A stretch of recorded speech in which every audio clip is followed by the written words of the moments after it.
Dmitrejevi tsenderdus. Ja Piira pääseb löögi ja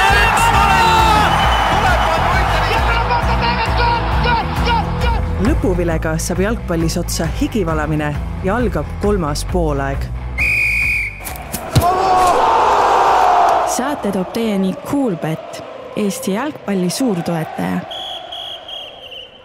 Tervitused 3. poolaja kuulajad ja esimest korda saame öelda ka vaatajad, sellepärast et 302. saade on see, mis ajalooliselt esimest korda jõuab vaatajateni ka videopildis ja selleks on igati põhjust. Nimelt, see üritus täna siin oleks pidanud olema presidendi debatt, Eesti Jalgpalliliidu presidendi valimiste eelne debatt, mida tänasel päeval saame ilmselt suhteliselt kindlalt öelda, et ikkagi paraku ei tule, aga me otsustasime võtta sellest välja nii palju kui võimalik. Me isegi võtsime Aivar Pohlakule laua taha ühe tooli ja panime veeklaasi, aga ometi on meie vastas laua taga täna kohal teine kandidaat üksinda, Ragnar Klavan. Tere Ragnar ja mis tunne sul siin üksinda on olla? Oled sa siin meeleldi üksinda või eelistaksid sa seda, et keegi teine on siin sinu kõrval ka? Ja tere kõigepealt ja siis on suur au esimese sellise videopildi ka olla teiega, teie seltsis ja eks see ootus ja lootus oli kindlasti debatti pidada.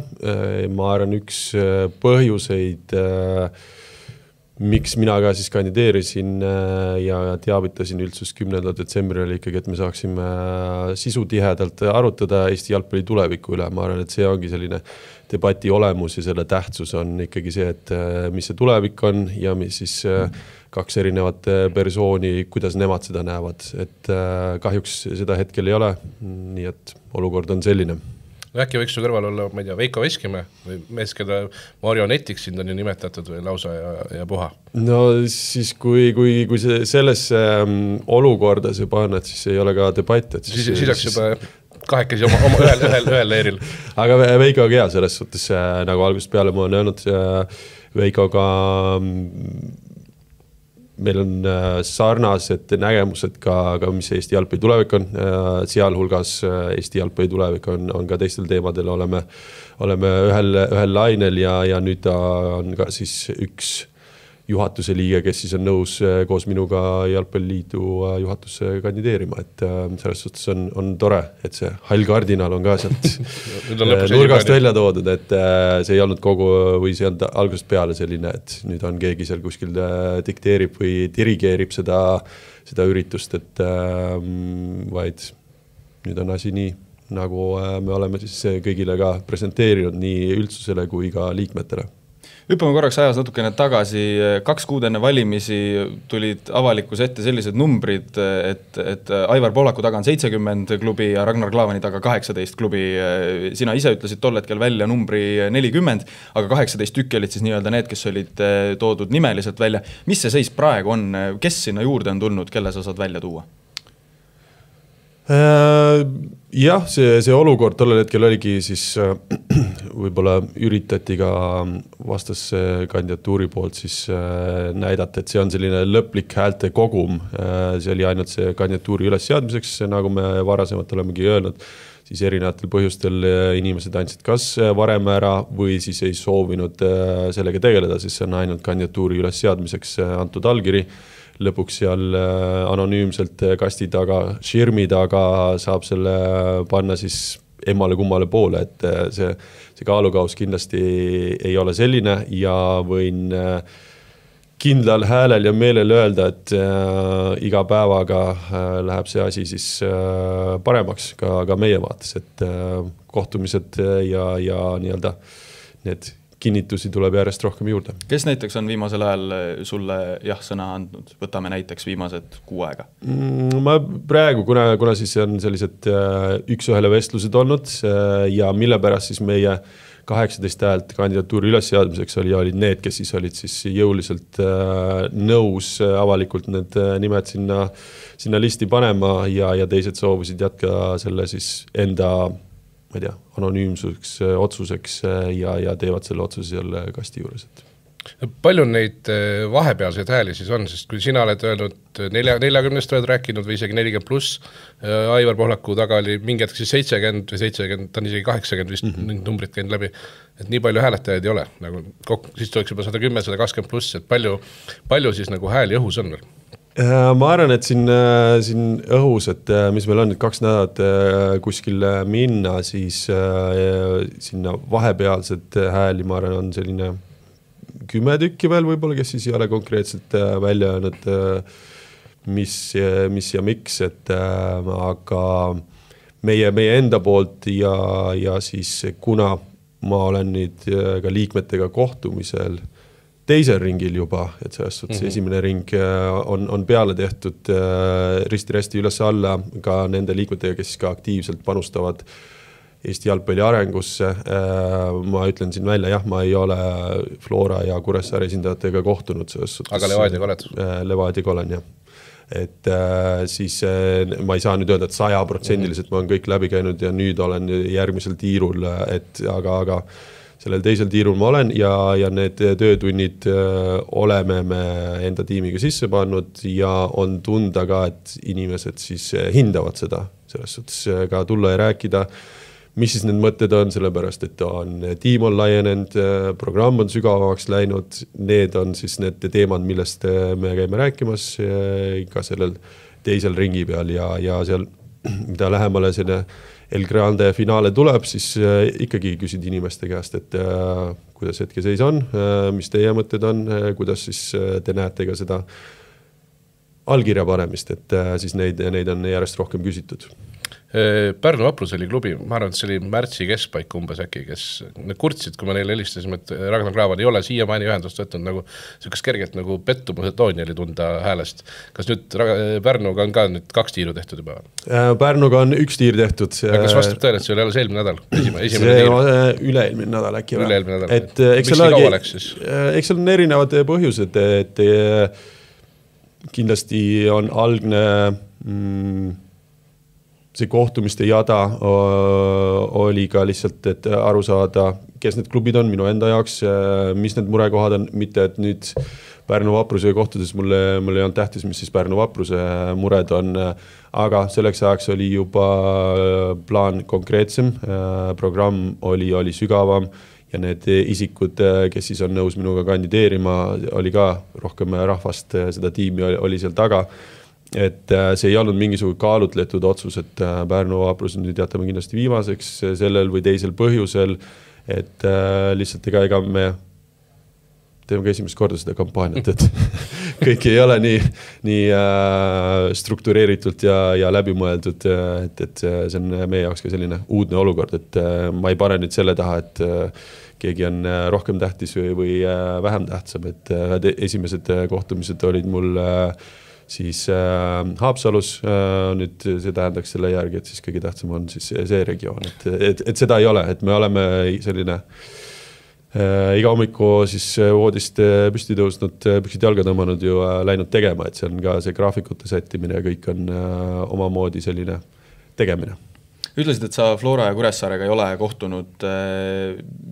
Kas kuigi sa oled öelnud, et esimeses ringis oli eesmärk eelkõige probleemide kaardistamine, nii-öelda mõtete ära kuulamine, kas see tähendab seda, et sealt ei ole midagi kaasa võtta? Ma kohe kindlasti seda ei ütle, et nüüd Florat või Kuressaarelt ei ole midagi kaasa võtta, et nad ei ole head, tugevad klubid, mis on väga tähtsad meie jalgpallipüramiidi jaoks. Pigem on ka selline pragmaatiline lähtumine asjast, kas nad lõpuks siis ka hääletavad meie poolt, selle tõenäosus ei ole väga suur ja ikkagi on mingisugune ajaraamistik sinna sellele valimistele nagu pandud, et lõpmatu hulk aega ei ole, et siis kõikidega ja kõikide asjadega saaks tegeleda, et see on siis tähtsuse seisukohast me praegusel hetkel ei ole jõudnud siis nendega suhelda. Ja kui valimiste nii-öelda see ettevalmistuse kampaania periood oleks saanud kesta natukene kauem, siis sa oleksid kohtud ka Flora ja Kuressaarega? Jaa, selles suhtes ja ma ütlengi, et nad on väga tähtsad klubid meie jalgpalli siis siin maastikul.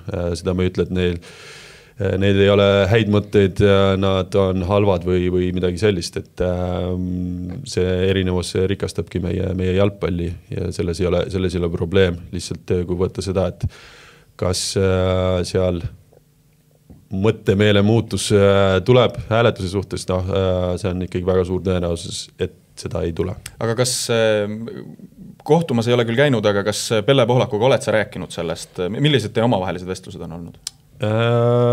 Pelle Pohlakuga elus ikka olen suhelnud. Pean silmas viimaseid kuid.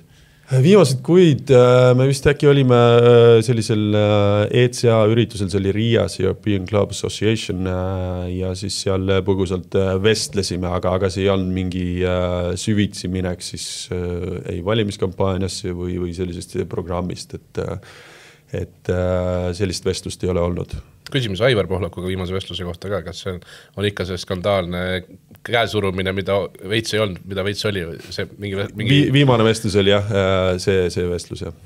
Eesti-Vene teema on ka nagu jalgpallikogukonnas ja sinu valimiskampaaniaga seoses on nagu esiplaanil, et kuidas sul seal läks, milline oli näiteks sinu kohtumine Nikolai Burdakoviga, Narva Transi presidendiga? Väga tore kohtumine oli, kus tal oli siis ka tema poeg oli seal, kes natukene Konstantin siis. Ja, kes siis oli ka seal kohtumisel, rääkisid, mis siis on nende murekohad, mis siis võib-olla on selle regiooni eripärad ja niimoodi see vestlus seal kulges, et kui nüüd panna selline mõttelaad külge, et Ida-Viru on pro Aivar ja siis Anti Klaavan, et sükest asja kohe kindlasti ei ole, et seal on mingid klubid, kellega need vestlused olid siis suurusjärk 30 minutit ja mingid klubid, kellega need vestlused olid 2,5 tundi, et seal on ka generatsioonilised juba muutused toimuas ja osade klubidega on need vestlused olnud väga head. Et ei saa nii mustvalgelt nüüd öelda, et selles suhtes mingis piirkonnas on keegi 100% ja teisel on see 0, et võib-olla seda on mingid kõneisikud üritanud niimoodi teistele selgeks teha, aga olles ise nüüd 2 korda Ida-Virus ka käinud, siis ma ütleks, et reaalsus on midagi muud. On loota Transi häält? Seda nad otse välja ei öelnud, et Narva Trans nüüd 19. juuni hääletab meie poolt. Aga ei öelnud ka siis seda, et on Aivari poolt? Nad ütlesid, et praegu nad kalduvad Aivari poole, aga nad ei öelnud, et 19. juuni nad hääletavad siis Aivari poolt. Aga kui nii-öelda haamriga lüüa sinna Ida-Virumaa piirkonda, siis palju sealt on lootust sulle saada umbes nagu hääli? Kas me räägime 1-2, me räägime rohkematest häältest? Et kui see ei ole nii selgelt pro Aivar ja Anti Klaavan, siis Anti Ragnar siis? Ma arvan, et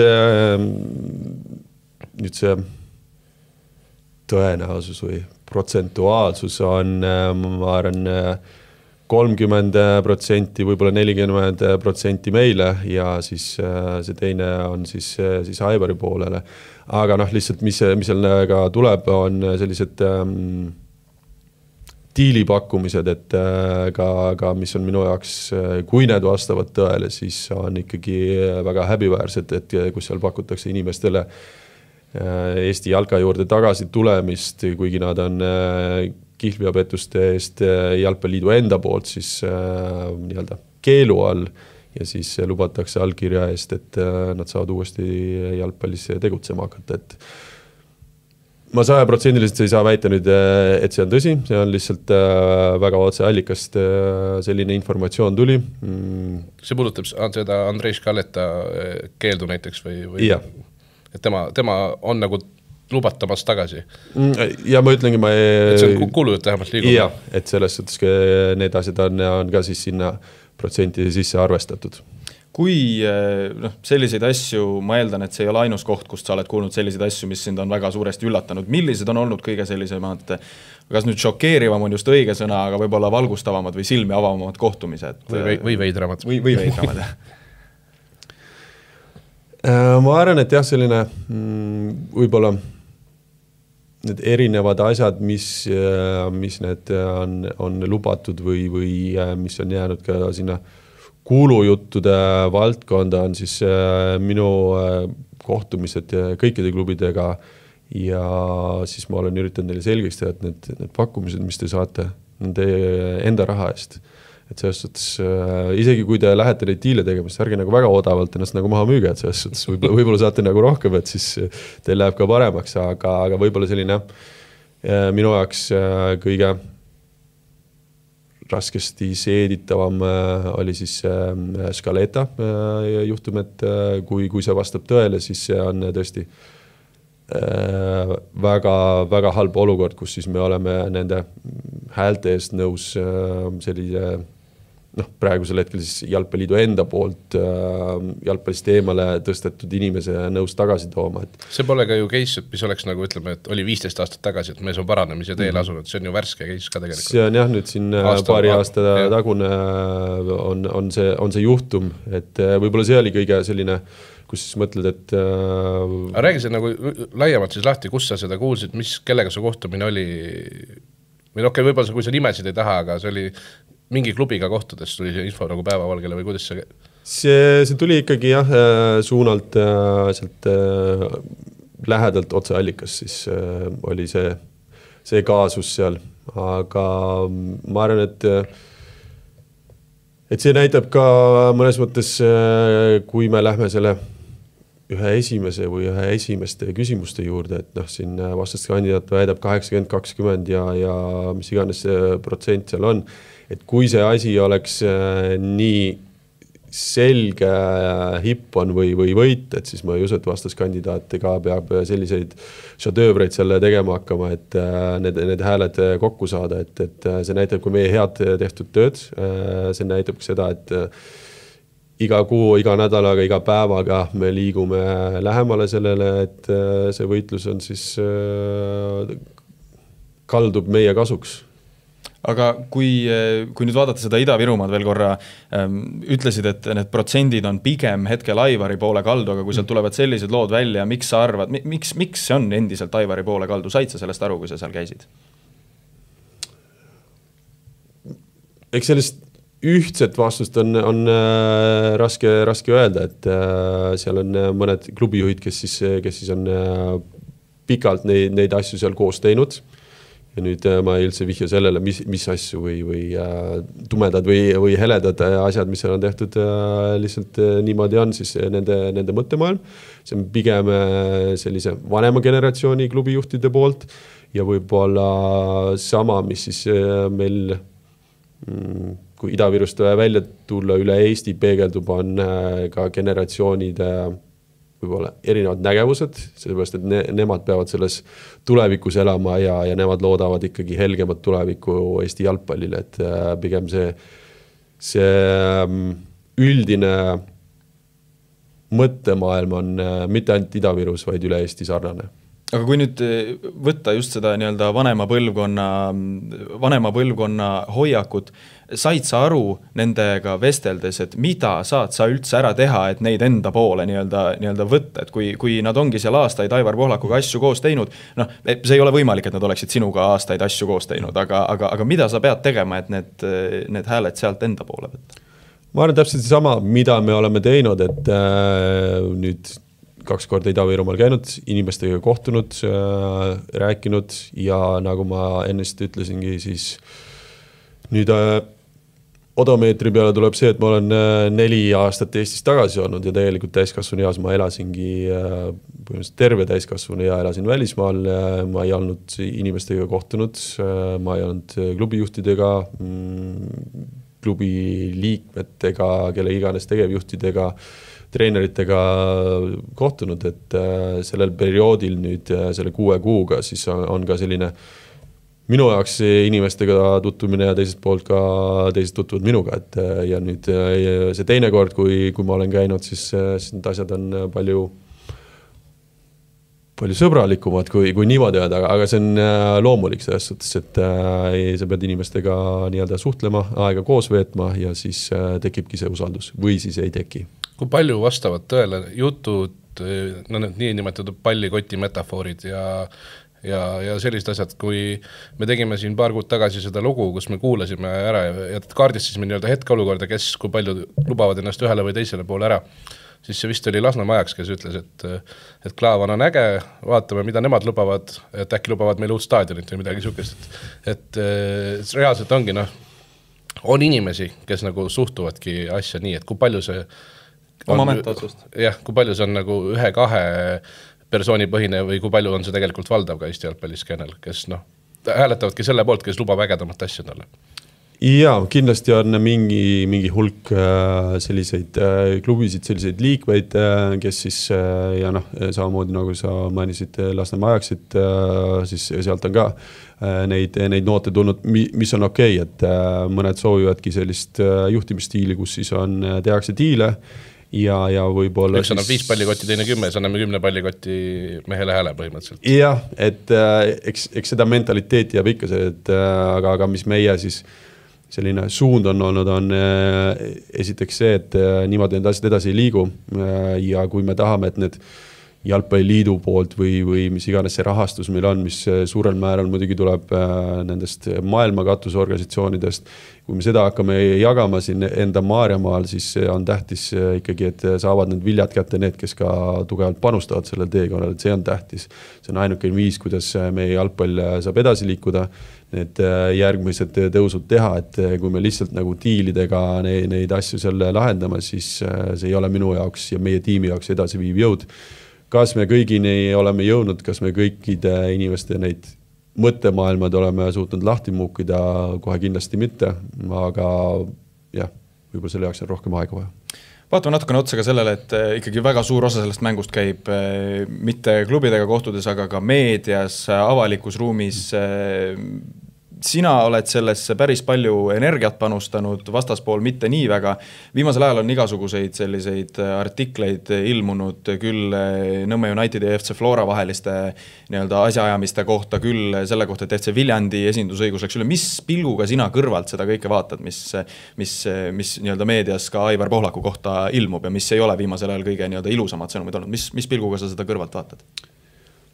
Ma võtakski võib-olla siis kokku, et eks ma olen ka kuulnud neid sosinaid, et siin Ragnar ja tema meeskond siis siin räägivad avalikkuse ees ja see on ikkagi klubide enda siseasi, et me oleme seda tööd teinud mõlemad pidi, sellest nii avalikkuses kui ka klubidega, liikmetega kohtudes ja see ongi meie suud, mis siis me näemegi, mis peaks olema sellise suure katusorganisatsiooni juhtimine nagu Eesti Jalgpalliliidu juhtimine, sellest liikmetele võimalikult palju informatsiooni, läbipaistvust, vastuseid andma, selles suhtes igakuised infotunnid nii avalikkusele kui ka klubidele, selles suhtes ei ole, jalgpalliliit ei tohi olla selline, ma ei tea, hämar koht, kus siis nagu, et nüüd selle info me anname ainult liikmetele ja selle infona nüüd natuke jagame avalikkusele, sest need on minu jaoks üks ja sama asi, sellepärast see katusorganisatsioon peab seda tegema selles suhtes ja see ongi see suund ja siin on kampaanias ka väga hästi näha, kuidas meie siis näeme seda suhtlust nii avalikkusega kui ka liikmetega. See on üks ja sama, sellepärast informatsioon, mida me väljastame, on see üks ja see sama. Need infokillud hakkasid nüüd hiljuti alles lekkima, aga vaatasin, et ka sina ise oled jaganud edasi siin viimasel ajal artikleid, mis on ilmunud, aga miks nendega tegeleda just nüüd, kui on valimisteni nii vähe aega jäänud, et kas sa olid teadlik sellistest asjadest ka siis, kui sa olid näiteks Eesti Jalgpalliliidu juhatuse liige või ka juba Kalevi presidendi päevi esimestel aastatel, et kas nendega siis ei andnud tegeleda nende probleemidega? Kui see küsimus on nüüd otsesel kartellileppe suunal, siis varasemalt ma ei olnud kursis sellega, et see on nüüd praegusel hetkel Nõmme Unitedist tulnud minu enda, siis kogemus on selline sellel konkreetsel teemal siis 4 aastat tagasi ja suurusjärk 2 aastat tagasi, kus siis Aivar Pohlak helistas mulle. Seal oli olukord mõlemal korral, siis, kus üks Flora mängija soovis liituda Tallinna Kaleviga, siis 4 aastat tagasi oli kõne, et niimoodi meil siin tahtsid käi, et see oli siis selline jutumärkides, et meil on ikkagi härrasmeeste selline agreement, kokkulepe, et siis mingid klubid, need klubijuhid ise siis suhtlevad omavahel ära, et üldse need asjad hakkaksid juhtuma. Noh, siis kuna ma just Eestist tagasi tulnud, ma ei olnud selle asja kursis, ütlesin, et jah, väga vabandan, ma ei tea, mis see olukord siin selle Flora mängijaga on. Siis nüüd 2 aastat tagasi, kui oli samasugune olukord, siis ma viisakalt keeldusin, ütlesin, et Tallinna Kaleviga me näeme, et see tõus saab olla samamoodi, kui see konkurents on vaba või selles suhtes, et isegi kui me ei pane mingisugust halba nooti sellele härrasmeeste kokkuleppele juurde, et siis me ei soovi selles osaleda, sest me näeme, et kui see turg on vaba ja inimesed saavad liikuda sinna, kuhu nad tahavad või tollel hetkel isegi kui nad teevad selle vale otsuse, siis neil peab see otsustusõigus olema. Ja kui me nüüd kaardistame ära need klubid, kes siis ka läbi Aivari sõnade, kes siis seal kokkuleppes on, siis nad ikkagi sinna sisse jääb 15% kõikidest aktiivsetest mängijatest ja 25% treeneritest. See on päris suur turuosa, mis siis on või siis oleks kinnine. Et sellega siis 2 aastat tagasi ma viisakalt ütlesin, et me näeme, et kust need protsendid täpselt tulid? Need klubid siis need moodustavad Levadia, Flora, Nõmme United ja Kalev oleks siis nii suur? Kas viimase 2 aasta vältel ei ole siis Flora ja Kalevi vahel selliseid kokkuleppeid olnud varem, on olnud kuidas? Ja, need ei ole siis, ja ma ütlen praegune see kaasus, mis üleval on, ma saan aru, et seal on ka kirjalikud siis need lepinguid pakutud, et meie puhul see oli lihtsalt, või minul isiklikult oli siis need 2 telefonikõnet ja noh, rohkemat seal ei ole. Ja ma ütlengi, et kuidas iganes seda vaadata seda kokkulepet, siis gentleman's agreement, siis lihtsalt meie nägemus asjast on see, et mis iganes viisil me ei saa seda turgu kinni panna, isegi selliste toredate vestluste ja klubijuhtide vahel, et see turg peab nagu vaba olema ja see oli siis meie viimane sõnum ka Aivarile ja Florales. Mitu koondislast on sinu selja taha tulnud? Viimasti tuli Jürgen Klopp isegi sinu selja taha. Räägi see Kloppi lugu lahti, siis täna hommikul enne selle saate salvestust postitasid pildi, või Tiim Klaava postitas pildi sinu ja Kloppi vahel. Kuidas tema selle särgi sai? Ja miks? Kas tuleb konverentsile ka? No selles suhtes jah, aga kahjuks ikkagi pidin ise talle külla lendama, kuigi ma pakkusin küll talle võimalust, et ta ei ole siis oma naise Ullaga siin UNESCO kaitse all olevas vanalinnas käinud. Ei ole. Ja siis ta ütles, et tal ajagraafik ei luba praegusel hetkel, et siis ta ise ei saa siia kohale tulla, aga siis mõtlesin, ja küll, siis ma tulen sinu juurde ja siis kohtumine oli eile seal Frankfurdi lennujaamas, ta oli tollel hetkel siis Mainzis ise, aga minu jaoks on jah, ütleme ka sellel teekonnal nüüd, mis on need viimased pool aastat olnud, siis Liverpool jalgpalliklubina, aga siis nendele juhtivatel kohtadele olevate inimeste ja ka Jürgen Kloppi puhul siis selline mentorlus, et ma olen nendega suhelnud, kas abi küsinud, ma ei ütleks, et see on abi küsima, et tulge, tehke Eesti jalgpalli korda, et vaid pigem ikka selline nagu minu enda persooni mentorlus ja siis me leidsime selle ajahetke, kus me saime kokku seal Frankfurtis ja rääkisime asjadest. Mida Klopp sulle siis, ma ei tea, õpetanud on? Ma arvan, Klopp on üldse võib-olla kõige ägedama muutuste tegi ikkagi see, et kuidas tema on siis suuteline asju juhtima või ka seda muutust, ma nägin seda seal riietusruumis, aga tegelikult ja see ütlus vastabki ka tõele, mis siis see Klopp nagu Liverpooliga tegi, et ta pani jalgpalliklubi või maailma ühe suurima jalgpalliklubi uuesti uskuma endasse, et sellest, et nad olid võib-olla selle usu endasse nagu kaotanud ja siis Jürgen oli see, kes ütles neile, kuulge, et te olete ikkagi nagu Liverpool ja see on teie nagu väärtused ja tase on seal, et see on tema nagu persooni eripära ja võib-olla inimesena ta ikkagi õpetas mulle seda, et see rock and roll ikkagi on igal hetkel, et kui sa trenni teed, siis ikkagi pead selle rock and rolli üles leidma, kui sa lähed mängima, siis see rock and roll on ka üles vaja leida.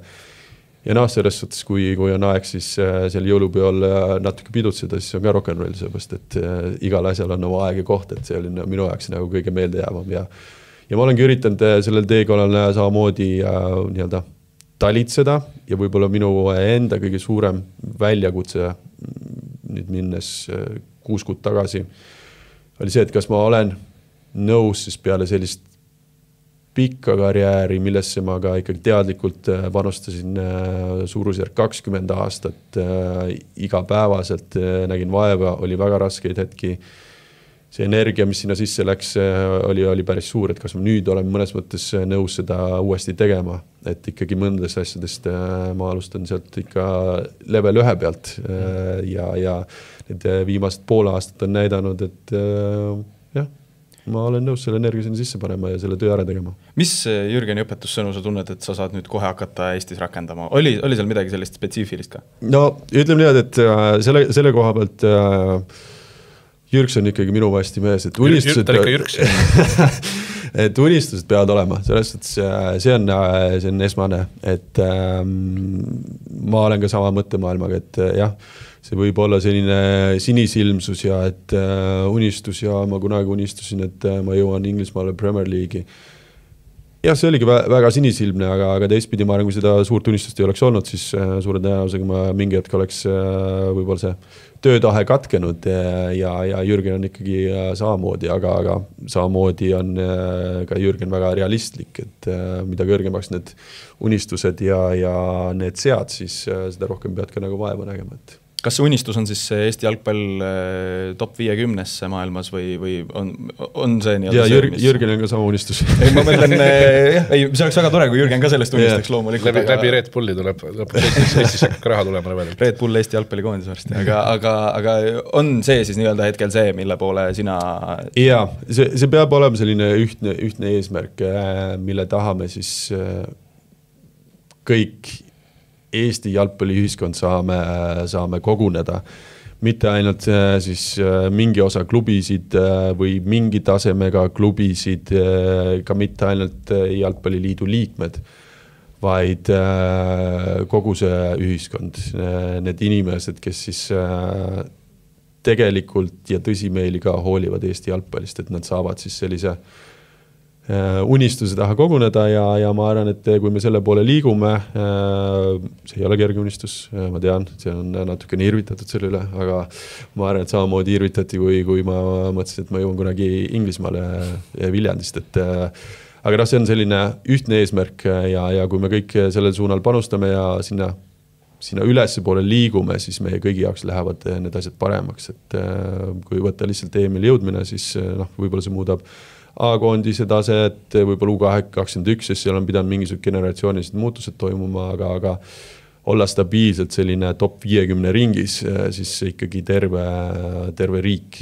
igal tasandil peab muutuma nii-öelda paremaks ja professionaalsemaks ja väärtuslikumaks. Kui sellest rock'n'rollist kinni haarata, siis see oli esmaspäevane treening, esimene koondise trenn, kui ajakirjanikud küsisid Karl Jakob Heinalt ja Mattias Käidilt ka, et miks nad siis nagu tegid need üleskutsed ja postitused enda kontodele, kus nad sinu särgiga baseerisid ja nii edasi. Ja see väga rock'n'roll ei olnud, mis nad vastasid, seal nad ütlesid põhimõtteliselt, et kõik on avalduses öelnud ja nagu, ei tahtnud kuidagi nagu seda rohkem nagu üks ühele selgitada inimestele, et kas nad kartsid midagi, kui nad kartsid, siis mis sa arvad, mida nad kartsid ja miks nad nii nagu vaosuitud olid seal? Ma ei usu, et nad kartsid ja nende kahe puhul siis selline... Et ühest küljest on äge, et nad tulid su taha, kindlasti sulle meeldib, aga teisalt nagu nad kuidagi nagu ei tulnud siis lõpuni või nagu nad jätsid selle kuidagi nagu selle nagu žesti lõpuni tegemata justkui. Ma arvan, et esiteks minu endal siis suur austus müts maha, et nad ütlesid seda, mida nad mõtlesid. Selles suhtes nad on ikkagi isiksused ja persoonid, nagu me kõik elame vabas maailmas, kus me võime öelda, mida me soovime. Seda nad tegid siis enda postituses selle ära ja ma arvan teine, mille pärast, mis ongi nagu mängija või aktiivse mängija raske, see on ikkagi tähtsad koondise mängud tulemas ja nüüd siis olla siin trallis, kus siis on presidendi debatt või mingid valimised, et ma arvan, nad ei soovinud ka liiga palju sellele sellist kära ja mürtsu sinna juurde saada, seepärast, et kõige tähtsam ikkagi on see koondise esindamine. Ja ma ise siis mängijana, kui ma oleks veel aktiivne mängija olnud samasuguses olukorras ja samasugused otsused teinud, suure tõenäosusega ega ma ei oleks soovinud nüüd koondise laagris veel hakata seal eraldi kommenteerima, sellele tuleb nüüd eraldi tähelepanu, sest et kõige tähtsam praegusel hetkel on ikkagi see tiim ja see meeskond, kes siis peab reedel väljakule jooksma ja Iisraelile säru tegema. Samas nad pidid nagu valmis olema selleks, et kui nad 2 päeva varem käitus tegi ju, laupäeval äkki tegi selle üleskutse, siis esmaspäeval ilmselgelt küsitakse selle kohta. Miks nad nüüd ei öelnud rohkemat, ma ei usu, et see on nagu kartus, et kui nad oleksid kartnud, ma arvan, nad ei oleks sellist asja üldsegi teinud, seepärast, et nemad siis on ühed esimesed ja väga tihti siis aktiivsed mängijad siis ei ütle oma arvamust välja sellistes olukordades.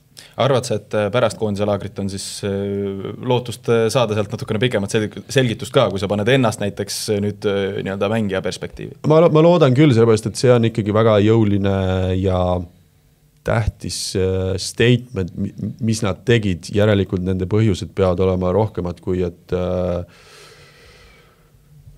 ma ei tead, Aivar Klaavan tantsis hästi tantsusaat. Jah, et Ragnar tantsis tantsusaates hästi ja Aivaril oli kunagi vest seljas, et seal peab ikkagi sisutihedam põhjus olema, miks nad siis soovivad selles suunas oma ütlused välja öelda, et praegusel hetkel siis kui nad ei öelnud meediale rohkemat või väga palju, siis võib-olla nad ütleb peale seda koondise mängijat. Kas on veel tulemas mõni koondise mängija? Äkki keegi üllatab Iisraeli vastu, lööb värava ja ütleb selle on tiim Klaavani särk on all? Jah, ma loodan, et siis lüüakse väga palju väravaid. Ütleme nii, et ja ma ütlen seda ausalt, mina sellega ei tegelesi, ma ei ole sellega tegelenud nii Karl Jakob Heina kui Mattias Käidi puhul, et nüüd kuule tead, me mängisime koos ja mul oleks nagu natukene siin abi vaja, et see on konkreetselt nende enda otsus, et seda teha ja selle tiim Klaavani kodanikualgatusega ma ka ei tegele sellest, jah, mul on hea meel, et inimesed saavad või Need väärtused on samasugused väga paljudele inimestele ühiskonnas, kes siis on oma nime sinna tiim Klaavanile selja peale, ma ei tea, nimekirja pannud. Räägime rahast ka, raha on ka ju olulisel kohal sinu kampaanias, sa oled rääkinud, kuidas see vist termin oli vist, et oled otsinud nagu sellist liigset luksust, mida saaks nagu kärpida. Põhimõtteliselt jutt on olnud Varrist, jutt on olnud ERR-i ülekannetest Premium liigat puudutavas osakonnas, siis kuidas nendega praegu seis on, kas sa oled veel mingit luksust leidnud? Jaa, ma arvan, et see ei olnud ka selline olukord, kus siis paanikat tekitada, kas see on Varri kontekstis või on siis ERR-i ülekannete kontekstis, ma arvan lihtsalt millest me peame aru saama on ka see, et minu nägemusi ja meie tiimi nägemusi järgi on mingid asjad esmajärjekorras paigast ära ja kui vaadata siis kuluread, mis iga-aastaselt lähevad Premium liiga ülalpidamiseks, see on 2,1 miljonit, mis on meeletult suured summad ja nüüd ka argumenteerida ja nüüd siis ongi reedel see konverents, kus siis tulevad väga ägedad välismaised need keynote speakerid. Ma jätan selle üllatuse siin praegu veel ülesse, aga kus siis tulevadki rääkima erinevate riikide edulugusid ka liigade korraldamisest. Seal tuleb Slovakkia liiga president, tuleb Tšehhi liiga CEO, mis siis Tšehhil on hübriidmudel, siis tuleb Ekstraklassa Poola liiga president ja tuleb Läti liiga president, kus siis nad räägivad, mis hetkel neil see liiga eraldi läks jalgpalliliidust, sest et ma tõesti leian, et see toode, Premium liiga kui toode, seal me ei ole nagu meeletult head tööd teinud, et ta on, võib-olla oleks kasumlikum või efektiivsem ja seda me peamegi jalgpalliliidu liikmetega arutama, et kui ta oleks eraldiseisev keha, et see on üks võimalustest. Vaadata, mis teised riigid on, Läti on seda väga hästi teinud, sest Läti jalgpalliliidule kulu siis selle Virsliigale on 250 000 kohtunike toetus ja 250 000 on siis see varri toetus, mis mõlemad on siis doteeritud UEFA rahastusest. Et vaadata seda 500 000 Läti jalgpalliliidule, kõige kõrgem liiga ülalpidamiseks ja siis meil Eestis on see kulu 2,1 miljonit. Et sealt samamoodi nüüd edasi minna. Aga mis siis meie toode on, kus meil hakkab siis seda tulema, meil ei ole väga palju seda tootest tulevad sissetulekut, ei ole pealtvaatajad, siis me saame rääkida teleõigustest, siis me saame rääkida data ja signaalide müümisest bettingufirmadele, selles suhtes näitena võtta Islandi liiga, kus siis on 5-aastases paketis on 4,6 miljonit teleõiguste raha ja 5,7 miljonit on siis data ja signaali müümine bettingufirmadele, et selles suhtes nemad selle järelikult midagi teevad hästi.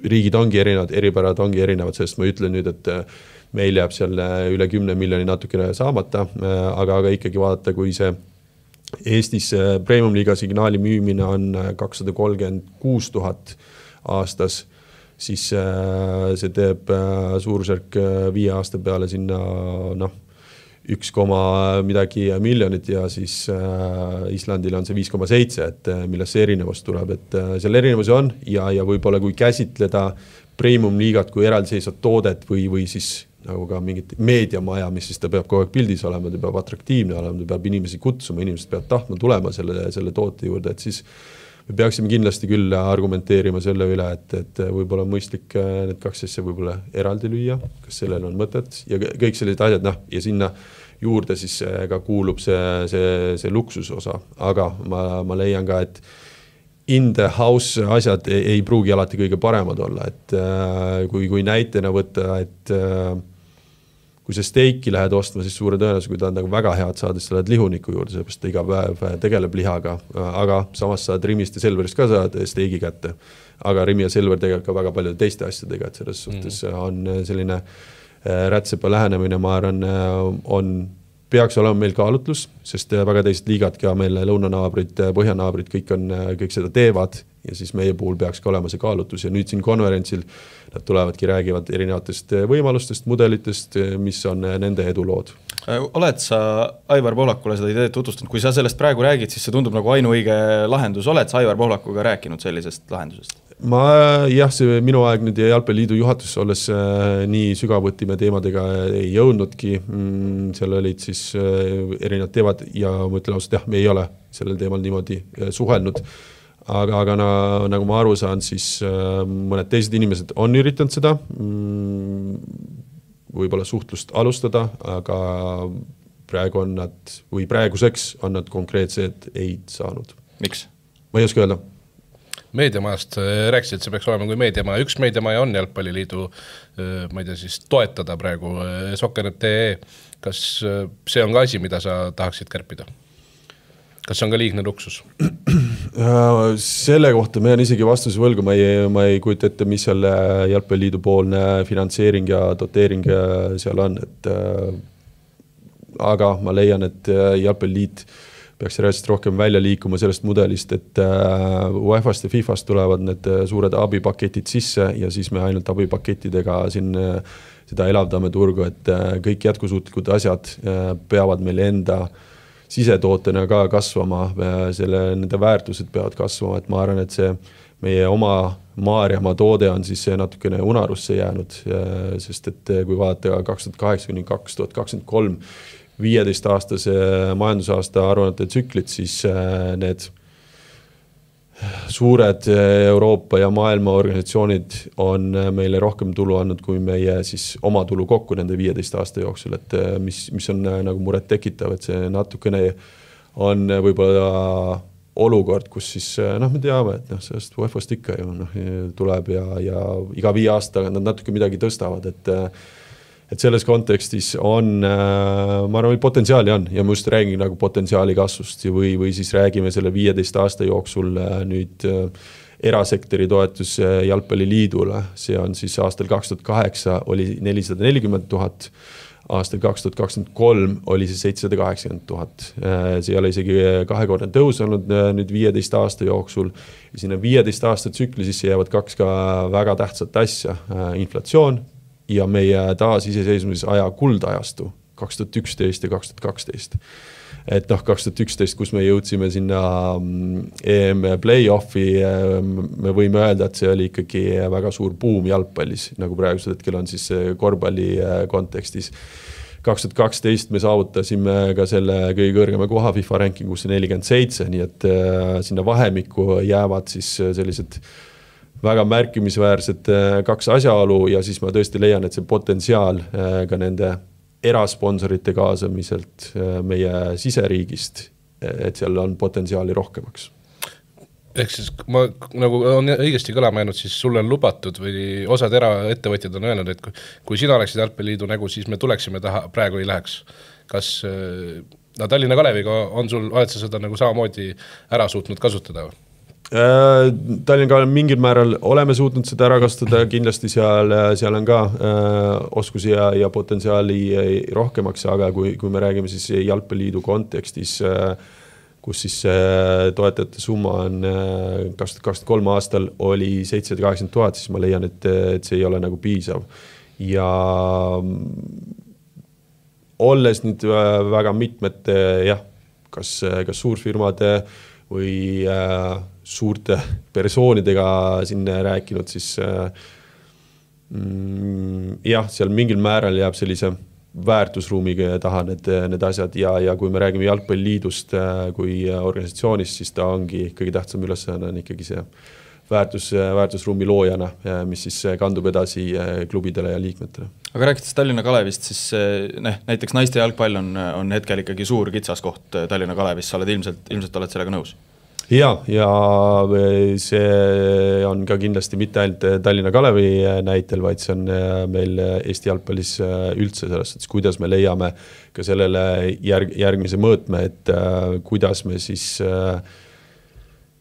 jõuame olukorda, kus samamoodi, kas see on naiste premium liigal, tuleb mingisugust jätkusuutlikkust sinna juurde, et kui me vaatame meeste premium liigat, siis see on ju tugevalt üles ehitatud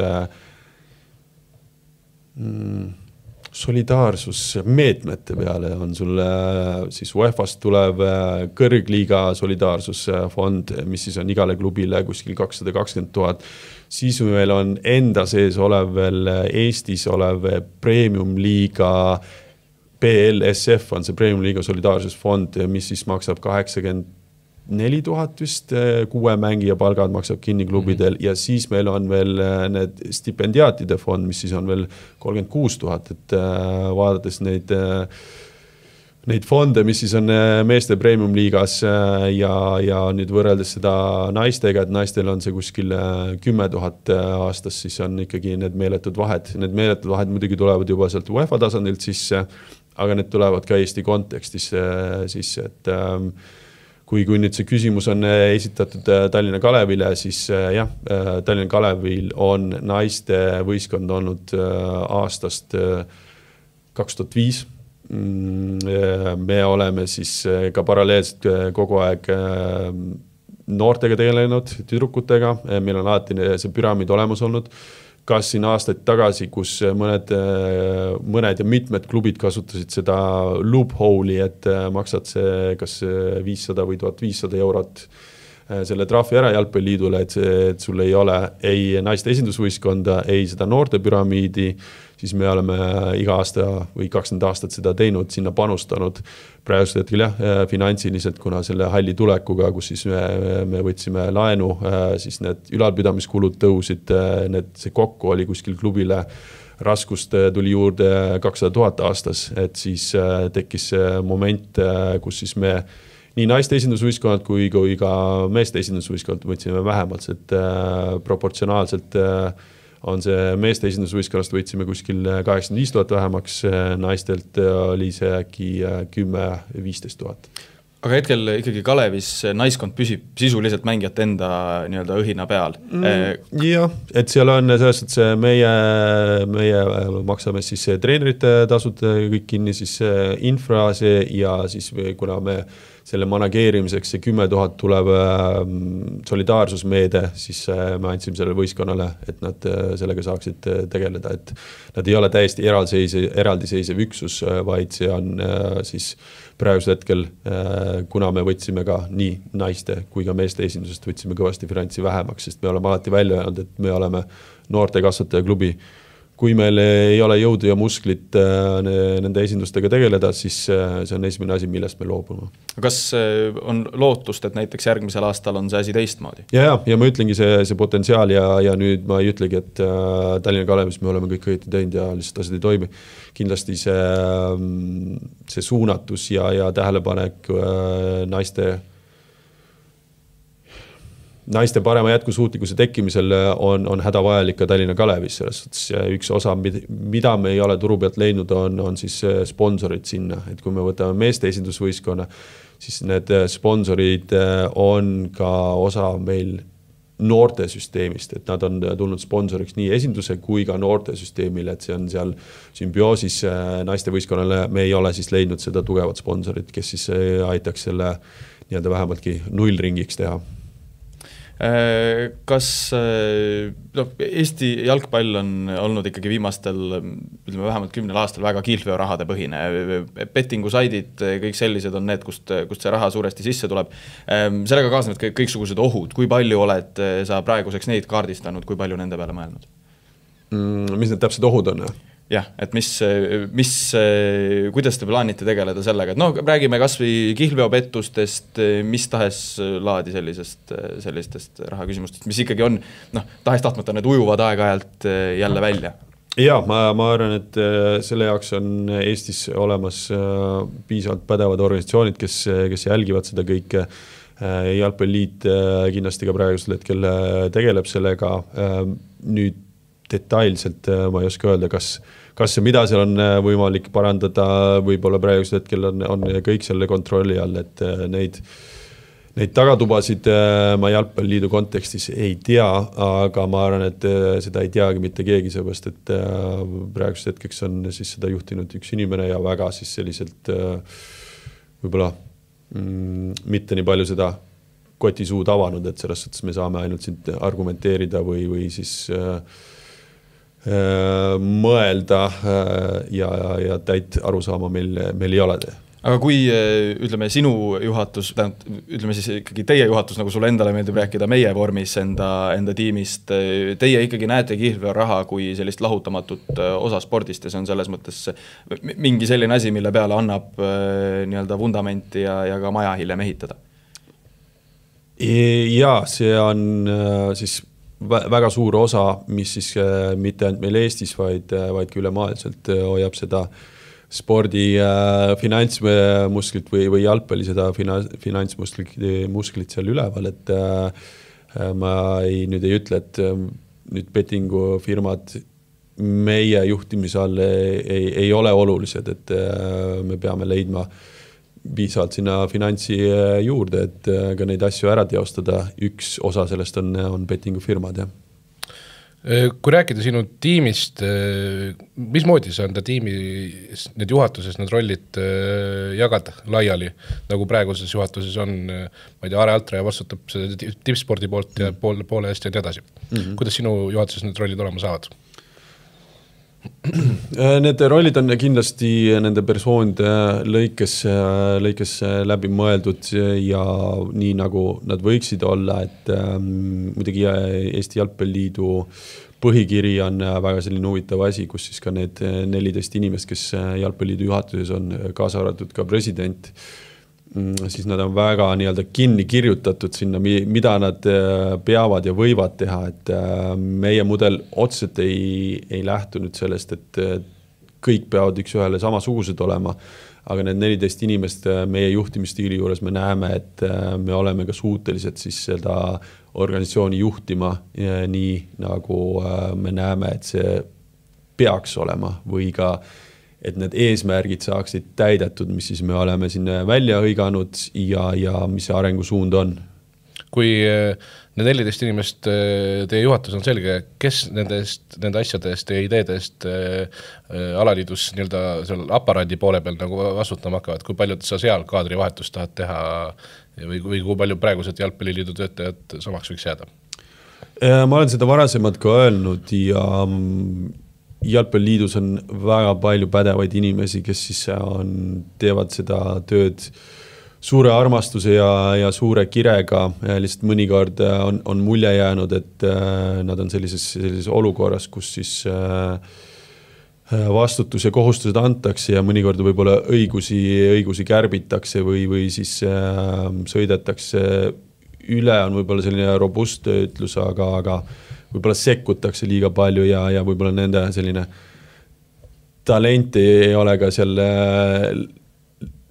lõkkele pääsenud, et ma kindlasti näen, et seal on väga palju häid inimesi ja ega muidu see jalgpalliliit ei oleks ka selline organisatsioon, nagu ta praegusel hetkel on, seal on väga palju inimesi, töötab seal, see on omaette nüüd küsimus, miks see nagu nii suurelt on kasvanud viimase 5 aasta jooksul, kui vaadata ka neid tööjõukulusid, aga see ei ole praegusel hetkel nüüd see küsimuse sisu, aga need inimesi on väga palju seal jalgpalliliidus, kes siis on head ja pädevad. Kui vaadata nüüd nii-öelda jalgpalli korraldamise poole, siis kes näiteks peaks otsustama seda, et kes hakkab juhendama noortekoondiseid, et on see siis nii-öelda käib see asi presidendi laualt tulevikus läbi, kui sina peaksid valituks osutuma või vastutab selle eest keegi teine, näiteks Mihkel Aksalu? Ma arvan, et see, kui noortekoondistest rääkida, siis jah, me saamegi seal arutada. Kõige tähtsam roll on kindlasti sellel täitevbürool, sest praegusel hetkel on see tehniline direktor seal. See abistav funktsioon peab kindlasti tulema juhatuse liikmete poolt ja see kindlasti ei pea tulema presidendi poolt, et see peab olema selline hea juhtimissümbioos, kus siis ka vastutuse võtab tugevalt see praegusel hetkel, kuna me räägime noortekoondisest, siis see on tehniline direktor ja eks mul hiljem ongi siis vaibale võtta öelda, sa ei teinud seda ära, aga naljaks jah, et need on kindlasti peavad olema, siis see mehhanism peab olema üksteist nagu toetav, et liiga palju rõhku ja asetust ei lange ühe persooni peale. Aga saan ma aru, et see nii-öelda persoon, kellest räägime, võiks olla Mihkel Aksalu näiteks? Mihkel Aksalu praegusel hetkel on siis, kui me paneme samasse mudelisse, mis siis jalgpalliliidu põhikirjas on kirjas, et A-koondisest vastutab juhatuse liige, kes praegusel hetkel on Tarmo Lehiste, siis meie nägemuse järgi sinna üks-ühele üleviimisel on see Mihkel Aksalu. Kas nüüd sinna juurde tuleb ka noortekoondistega tegelemine või see jääb ainult A-koondiste juurde, et selle samamoodi peab nüüd mõtlema, miks on ainult A-koondis ehk meeste A-koondis, miks ei ole siis nii naiste ja meeste koondis A-koondis, et siis selle ühe juhatuse liikme vastutav, et eraldiseisev naiste jalgpalli eest vastav juhatuse liiga on olemas, aga kui me räägime A-koondistest, sellest jääme tipus, siis ma arvan, et need ei peaks eraldi olema. Nüüd, kas see vastutusala sellel juhatuse liikmel läheb ka nüüd noortekoondiste juurde, see on juba, ma arvan, selle juhatusega juhtimismudeli, ma ei tea, mitte päris väljamõtlemine, aga rollide jaotus, et ma ei oska öelda nüüd, kas kellelegi jääb liiga palju, liiga vähe, et see on ka see juhtimismudeli siis välja põrgatamine. Ühesõnaga, seal on oodata ikkagi oleks oodata suuremaid muutusi, kui sina peaksid valituks osutuma just selle nii-öelda struktuuri korraldamise mõttes? Ja see struktuur, me oleme ikkagi lähtunud ja need inimesed kaasanud sellesse samasse põhikirja mudelisse, et 19. juunil on siis, kuna valitakse nii jalgpalliliidu presidenti kui ka juhatust, et need 14 juhatuse liiget on siis seal olemas, keda need üldkogu liikmed saavad siis valida. Et me oleme lähtunud praegusel hetkel küll sellest samast mudelist.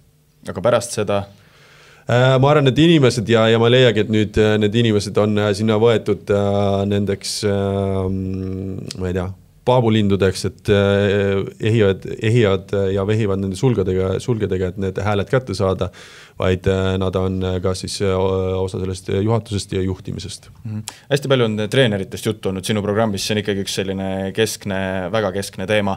Milliseid reaalseid asju sina, kui ikkagi välismaal väga paljudes, mitte väga paljudes, aga mitmes erinevas klubis sellel tööl väga tihedalt silma peal hoidnud inimene, mis on mingid sellised põhilised võtmeasjad, mida sa esimesena üle tooksid? Võtame näiteks Liverpooli näitel. See ongi väga keeruline nüüd siin öelda, mida üle tuua, kas me räägime professionaalsest jalgpallist, kas me räägime noorte eliitjalgpallist, kas me räägime siis seal vahepeal olevatest noortest, kes veel ei tea, mida nad tahavad, või me räägime nagu päris nagu grassrootsist.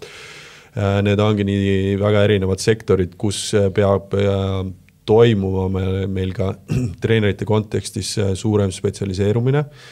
Ma arvan, et see puudujääk ja tugev puudujääk on ka selline võib-olla noorte eliidiga tegelev suund, kus ja mitte ainult noorte eliidiga, vaid selline 12 kuni 18 need treenerid, mis siis on nagu väga tähtis ja määrav selline aastad ja kui vaadata praegusel hetkel neid Jalgpalliliidu ja UEFA koolitusi, siis minu nägemuse järgi jääb ka sellisest pedagoogilisusest puudu, mida praegused need UEFA koolitused võib-olla ei anna nii palju, kui me räägime nendest treeneritest, kes on teistel spordialadel, kes siis läbivad selle ülikooli kehakultuuri, kus nad on siis sellel teemadel väga pädevad, sest et me peame seda juurde pikkima hakkama, kas see on siis nii-öelda läbi UEFA koolituse, lisakoolituse, seda pedagoogilisust nendele jalgpallitreenerid juurde, sellepärast need väljakutsed nendes vanustes on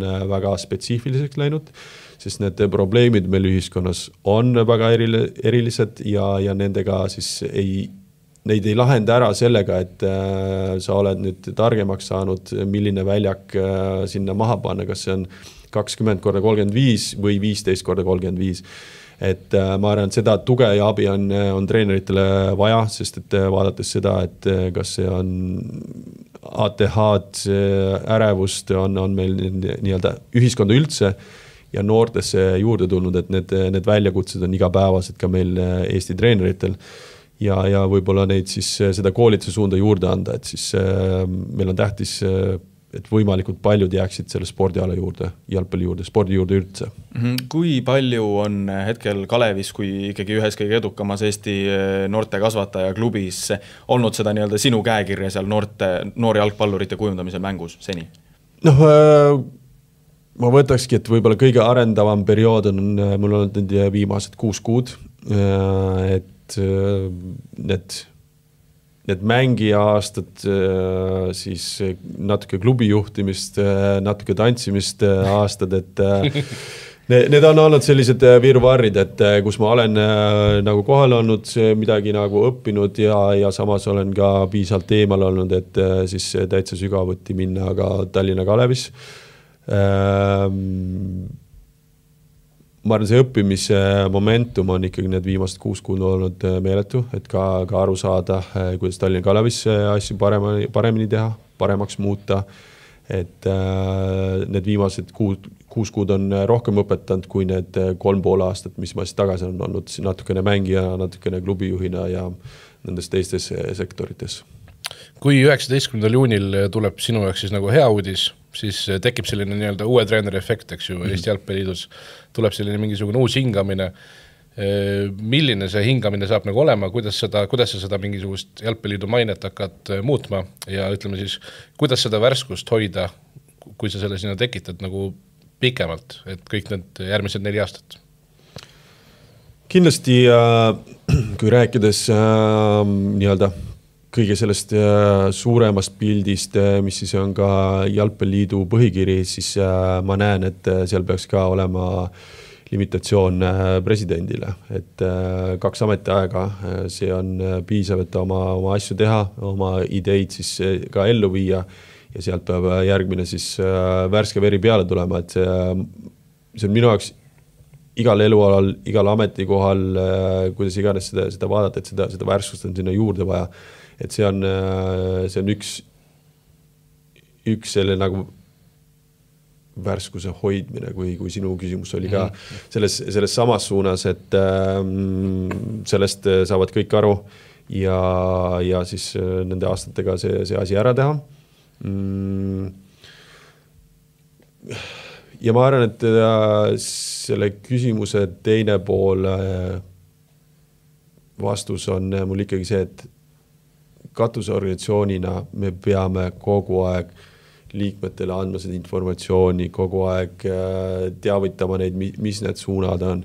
Seepärast, et nemad on lõpuks need, kes põllu peal selle asja ära teevad, peavad ära tegema ja nad peavad väga inspireeritult selle asja ära tegema, et see on nagu nagu väljakutse, mina näen siis, mis on Jalgpalliliidu ja juhatuse tasandil.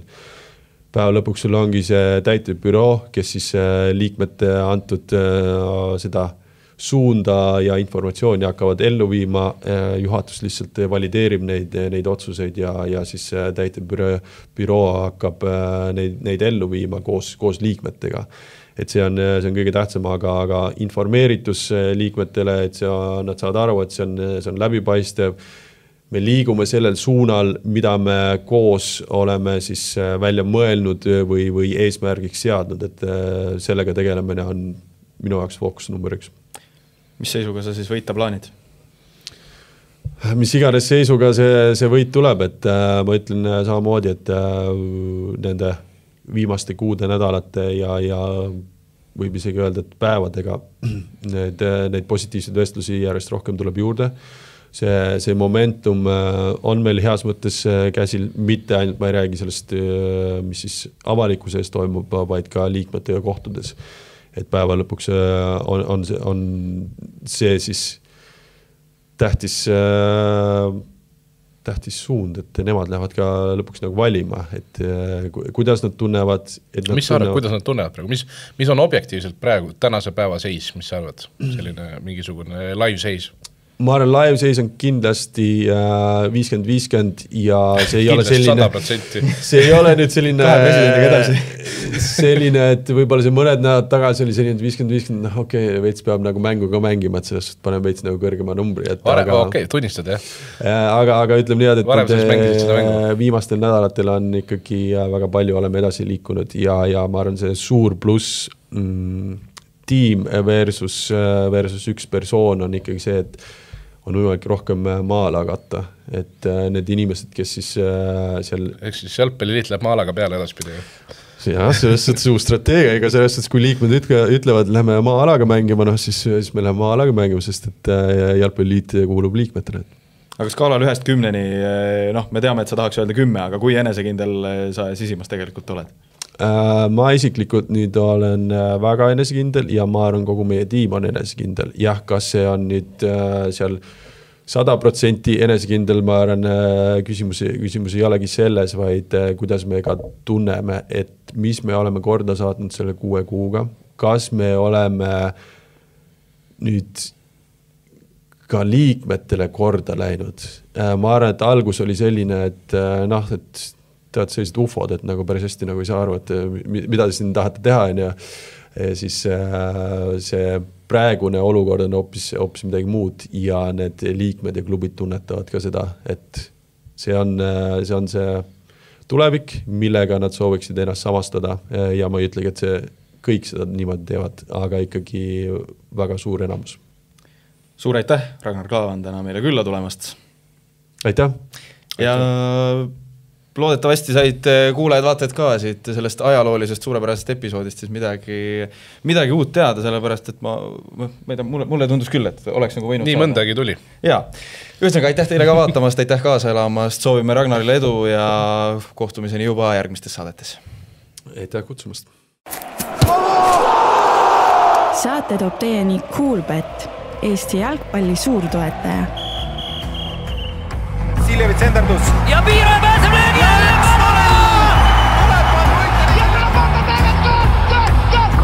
Kuula 3. poolaega igal teisipäeval Spotify's, iTunesis või SoundCloudis.